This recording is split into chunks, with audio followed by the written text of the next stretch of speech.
అసలు మేడే అంటే ఏంట్రా? మేడే అంటే ఏంటా? అరే ఒకప్పుడు అమెరికా, యూరోప్ దేశాల్లో ఒక పెద్ద కంపెనీల్లో 16 నుంచి 18 గంటల వరకు శ్రామికులు పనిచేస్తూనే ఉండేవాళ్ళు.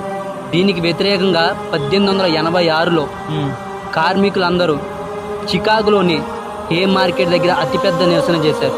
అప్పటి నుంచి మేడేగా పిలవడం జరుగుతుంది. కార్మికులైన మన అన్న, అక్క, చెల్లెలు ప్రతిరోజు ఎండనక వాననక కష్టపడి పనిచేస్తూ నిస్వార్థంగా పనిచేస్తున్నారు. అరే వాళ్ళకి పైసలు ఇస్తున్నాం కదా, పుక్కడికైతే ఏం చేస్తలేరు కదా.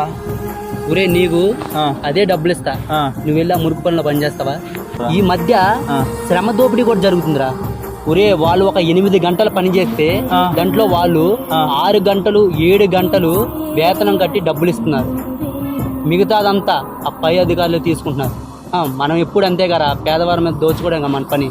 కార్మికులైన మీ శ్రమకు, మీ ఓపికకు నా హ్యాట్స్ ఆఫ్.